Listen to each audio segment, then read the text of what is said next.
Saya ingat 4 tahun lalu Mbak Yeni, bicara sama Mas Rosan ini 4 tahun lalu dari Tokyo, karena waktu itu angkat besi juga dapat medali. 1 perak 2 perunggu. 1 perak 2 perunggu, sekarang cukup 1 tapi Emas, alhamdulillah akhirnya pecah telur. Pecah telur, akhirnya angkat besi bisa dapat medali emas. Betul-betul sebuah jawaban atas kekecewaan yang kok belum dapat. Dan 12 jam selangnya dari Fredrik memberikan emas, lalu habis itu ada Rizky. Waktu itu gimana akhirnya pecah telur, Mas Rosan? Ya memang kita mempunyai keyakinan Rizky bisa ada potensi mendapat medali emas. Karena angkat besi ini kan olahraga terukur. Jadi kita bisa melihat siapa lawan-lawan beratnya, bagaimana strategi pada saat nanti di pertandingan. Dan memang kita punya harapan besar dan target kita memang 1 emas. Secara internal target kita 1 emas dan harapannya waktu Eko masih bisa dapat perunggu harapannya waktu itu. Hitungan kita seperti itu. Karena Rizky ini dia adalah pemegang rekor dunia untuk angkatan total. 365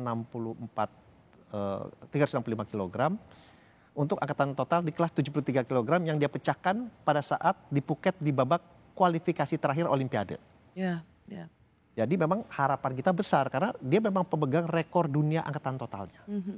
Gitu. Memang saya baca dia sampai dijuluki si anak ajaib ya di usianya yang masih sangat muda, tapi dia sudah bisa memecahkan rekor.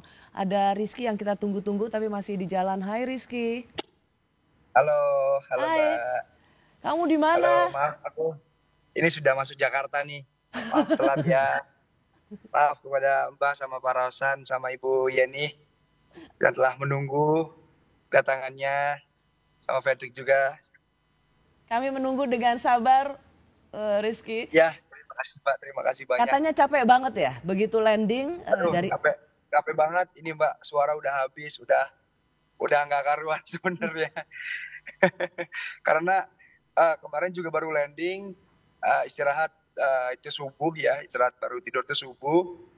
Besoknya tuh langsung arak-arakan di Kota Serang di Banten. Jadi semalam itu baru dapat tidur tuh kemungkinan kurang lebih 2 jam. Habis itu kita diterima sama Pak Presiden tadi pagi ya, sekitar jam 9-an pagi. Jam 6 sudah ke Kemenpora, sudah diarak-arak dari kota Jakarta. Jadi belum dapat benar-benar tidur yang ini. Masih agak-agak jet lag, tapi ya mau gimana, udah resikonya seperti ini, nggak apa-apa Mbak. Terima kasih ya, tapi Rizky tetap menyediakan waktu. Saya tahu jadi merasa bersalah juga saya ganggu istirahat kamu. Gak apa-apa Mbak, gak apa-apa. Karena memang pengen banget ngelihat Rizky si anak ajaib. Tadi udah nanya ke Fredrik, datang pertama kali ke Olimpiade dan langsung medali emas. Kalau Rizky juga datang sekali dan langsung medali emas. Pak Rosan di sini bilang tadi ya memang sudah diperkirakan Rizky sih kayaknya pecah telur nih. Ya alhamdulillah sekali Pak. Ini adalah tujuan dan target saya mendapat medali emas di Olimpiade ini, dan alhamdulillahnya ini pecah telur pertama kalinya angkat besi memecahkan rekor ya sebelumnya, karena ya belum bisa mempersembahkan medali emas, dan alhamdulillah saya bisa memecahkan di Olimpiade Paris ini, dan alhamdulillah ini adalah suatu awal perjalanan buat saya buat Olimpiade selanjutnya. Sama-sama punya mimpi, tekad untuk membawa kembali medali emas di Olimpiade selanjutnya. 21 tahun, jalannya masih panjang, luar biasa. Masih sangat panjang dan ini kita sudah mempelatnaskan. Jadi sejak 2015 kita sudah pelatnas berkepanjangan. Jadi kita tidak berhenti pelatnas tuh. Dari 2015 sampai sekarang, dan Rizky ini udah hampir 5 tahun kita pelatnaskan. Dan ini hasilnya, dan alhamdulillah kita sebenarnya punya Rizky lain. Jadi 4-5 tahun dia cuma latihan aja kerjanya ya? Iya. Ya kalau kita ingin melahirkan atlet kelas dunia ya ini yang harus kita lakukan. Nggak bisa semua instan. Fokus. Ya. Dan Latihan dan tanding ya Mas Rosan ya. latihan tanding. Latihan tanding, latihan tanding. Ya. Latihan tanding. Ya. Jadi kita pelatnas, dan dalam kesempatan ini saya juga mengucapkan terima kasih nih. Kenapa? Karena pelatnas kita itu di pangkalan marinir. Atletnya tinggal di sana. Jadi sejak berapa tahun, alhamdulillah saya mengucapkan terima kasih. Waktu itu Komandan Marinir Pak Bambang Sus yang memberikan tempat untuk kita tinggal dan latihan, dan disiplinnya makin meningkat dan hasilnya bisa kita lihat. Ya, tidak ada yang instan. Tidak ada yang instan. Tidak ada yang instan. Rizky, bisa dengar suaraku, Riz? Aman, Mbak, aman. Riz, kan sesuatu kalau kita lihat tuh Rizky juga cukup beruntung begitu karena ekosistemnya menunjang. Ayah dari Rizky ini adalah juga atlet angkat besi, ibu juga atlet angkat besi, kakak juga atlet angkat besi, kakak ipar juga peraih medali di Olimpiade tahun berapa tuh Mas Triatno? 2012. 2012. 2012 di London. Ya.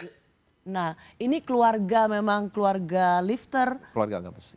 keluarga angkat besi, ada ekosistem yang memang mensupport. Kalau Fredrik kan sendiri dan punya sendirian lah bisa dibilangnya. Kalau Rizky keluarganya memang keluarga angkat besi. Seberapa besar itu memang memberikan kontribusi untuk membentuk kamu, Riz? Ya, kontribusinya buat diri saya sendiri, Mbak, ya, itu sangat-sangat besar dan sangat-sangat apresiasi buat saya sendiri juga, karena memang orang tua saya sangat menginspirasi saya, dan kakak-kakak saya itu sangat menginspirasi saya dan membuat spirit saya lebih mau bertekun di angkat besi gitu, Pak. Gimana waktu dilatih papa sama dilatih kakak ipar, katanya katanya ayah Ya. memang perlu pendekatan sendiri untuk seorang Rizky. Kamu bandel ya?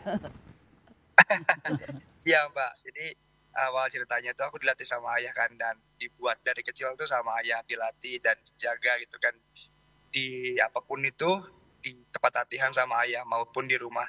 Tapi ayah kan harus profesional di tempat latihan sebagai pelatih, tetapi di rumah sebagai orang tua sendiri, yaitu ayah ya, Pak. Dan alhamdulillahnya program dan arahan semuanya tetap dari ayah, Mbak. Karena memang sekarang sudah digantikan oleh Mas Triatno, kakak ipar saya sendiri. Dan alhamdulillah itu sinkron sama aku, Mbak. Jadi enak, nyaman gitu kan. Memang kalau ada sama pelatih itu harus ada hubungan hubungan yang berselara gitu, yang nyaman gitu. Tapi kalau misalkan nggak ada hubungan seperti itu, kita bakal kacau gitu, Mbak, kalau diangkat besi. Jadi ya, jadi kita harus punya sangkut pautan gitu kan sama kakak ipar. Tapi alhamdulillahnya Mas Riatno ini bisa mengerti keadaan Rizky gitu kan. Terus bisa tahu menau Rizky nakal segimana, terus kita mengatur programnya seperti apa, jam tidurnya seperti apa, makannya gimana. Jadi tetap, Pak, semua program dan arahan tetap dari ayah untuk saat ini. Karena memang ayah sekarang sudah tidak bisa maksimal lagi untuk menjaga Rizky, jadi dipercaya oleh Mas Triatno. Jadi Mas Trianto mendapat komplit menjadi atlet dan kemudian menjadi pelatih. Atletnya bisa mendapatkan medali emas. Ya. Kalau nggak salah kita dapat juga gambar waktu itu habis medali emas ada ibu juga datang ke Paris. Coba kita lihat seperti apa waktu itu. Aku sangat bangga dan senang bisa lolos Olimpik pertama kali, dan ini menjadi pengalaman aku buat di Olimpik nanti. Tetapi ada satu hal yang memang unik dan berkah buat aku. Ritual aku dan rutinitas aku sebelum latihan dan bertanding, aku selalu mencium dan mencuci kaki ibuku, karena memang itu suatu keberkahan buat diriku di saat pertandingan. Memang ibuku tuh yang terbaik buat diriku. Karena ibuku selama ini dari kecil telah mensupportku dan selalu mendoakanku di saat aku bertanding maupun latihan. Ibu dan kakak kita datang. Rizky bisa ada ibu di situ, dan tadi Pak Rosan berbisik kepada saya ada kakak juga. Itu surprise atau memang Rizky yang minta? Itu Rizky, permintaan Rizky, Mbak. Permintaan Rizky, karena memang ibu datang sama kakak biar lebih semangat lagi dan menimbulkan support system lebih aja, Pak. Aku baca ibu bilang kalau tanya soal Rizky itu katanya anak mama ya? Ya, Bisa dikatakan seperti itu Mbak. Jadi kalau ada mama tuh kadang suka masih manja-manja gitu Mbak. Sama tos, saya juga biar umur segini masih anak mama. Waktu itu memang demi Rizky supaya moodnya terjaga, Mas Rosan mendatangkan ibu dan kakaknya Rizky. Yaitu keinginan dari Rizky dan kemudian kita bicara dengan CDM, Mas Ani, dengan NOC Okto juga, dan mereka sport untuk mendatangkan. Jadi ya kita datangkan, dan biasa kan itu semua kan teman-teman bilang, bro kita datangin ini peluang emas tambah gede. Saya bilang, udah datengin aja, pokoknya tambah semua gede. Oke, didatengin. Pas datang dapat emas, mereka bilang, oh iya bener ya. Ya bener, emas. Berkat kedatangan ibu dan kakaknya Rizky ya. Iya, plus makan kambing.